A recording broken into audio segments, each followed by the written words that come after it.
एक समय की बात है, भगवान गौतम बुद्ध अपने शिष्यों के साथ बैठकर उन्हें उपदेश दे रहे थे। भगवान बुद्ध ने अपने शिष्यों से कहा कि क्रोध मनुष्य का सबसे बड़ा शत्रु होता है। क्रोध करने वाला व्यक्ति खुद को तो हानि पहुंचाता ही है, लेकिन साथ ही साथ वो दूसरों को भी हानि पहुंचाता है। वह प्रतिशोध की अग्नि में जलता है और अपने जीवन को नरक के समान कर लेता है, जिससे वह इंसान खुद को एक ऐसे अंधकार में ढकेल देता है जहां से लौटना उसके लिए बहुत ही ज्यादा मुश्किल होता है। उनके उपदेश खत्म हो जाने के बाद में उनका एक शिष्य खड़ा हुआ और बोला, तू एक ढोंगी है, तेरी बातें मनुष्य के रहन सहन के बिल्कुल उलट है। तू लोगों को मार्ग से भटकाता है अपनी बातों से। तू जो भी ज्ञान देता है उसका अपने जीवन में पालन नहीं करता और दूसरों को कहता है पालन करने के लिए। जब गौतम बुद्ध को वह शिष्य उल्टी सीधी बातें कह रहा था, तब बुद्ध ने किसी प्रकार की कोई प्रतिक्रिया नहीं दी और वह शांत बैठे रहे। ऐसे में भगवान बुद्ध को शांत बैठा देखकर उस शिष्य का क्रोध और भी ज्यादा बढ़ गया और आवेश में आकर उसने बुद्ध के मुंह पर थूक दिया। अपने साथ ऐसा होने के बाद भी गौतम बुद्ध को क्रोध नहीं आया और वो अपने मुंह से थूक को पोंछकर चुपचाप बैठे रहे।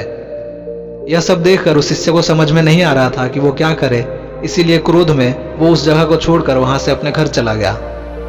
जैसे ही वह अपने घर पहुंचा, उसका क्रोध शांत हो चुका था। क्रोध के शांत होते ही उसे इस बात का एहसास हुआ और उससे समझ में आ गया कि उससे क्रोध के आवेश में कितनी बड़ी गलती हुई है। उससे इतना बड़ा पाप हुआ है जिसके लिए समाज उसे कभी भी क्षमा नहीं करेगा। वह खुद को मन ही मन में कोसने लगा और कहने लगा कि मैंने ये क्या कर दिया, मैंने महात्मा बुद्ध का सब शिष्यों के सामने अपमान किया है। ऐसा पाप मैं कैसे कर सकता हूँ, मैंने बहुत ही बड़ी गलती कर दी, मुझे जाकर उनसे माफी मांगनी होगी। यह कहकर वह तुरंत गौतम बुद्ध के पास चला गया, लेकिन गौतम बुद्ध उस जगह पर नहीं थे, वो वहां से जा चुके थे। ऐसे में वह शिष्य गौतम बुद्ध को इस तरह ढूंढने लगा जैसे कोई प्यासा जल को ढूंढता है। जैसे ही उसे महात्मा बुद्ध मिले तो वह उनके पैरों में गिरकर उनसे क्षमा याचना करने लगा और कहने लगा, मुझे माफ कर दीजिए, मुझसे बहुत बड़ी गलती हुई है। मैं अज्ञानी क्रोध में आकर मैंने आपका अपमान किया, आपको भला बुरा कहा, मुझसे बहुत बड़ा पाप हुआ है। यह सब देखकर गौतम बुद्ध ने उससे कहा, शांत हो जाओ, क्या बात है, मुझे बताओ तुम कौन हो। महात्मा बुद्ध के ऐसा पूछने पर वह शिष्य चौंक गया और सोचने लगा कि महात्मा बुद्ध मुझे कैसे भूल सकते हैं, मैंने उनका सबके सामने अपमान किया था।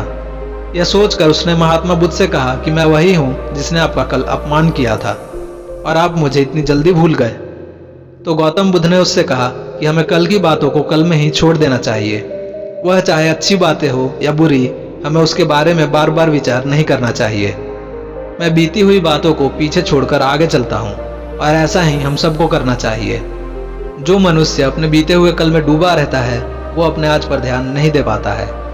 महात्मा बुद्ध की यह बातें सुनकर वह शिष्य बहुत ही ज्यादा प्रभावित हुआ और उनसे कहा, मैं आज से आपकी सारी बात मानूंगा।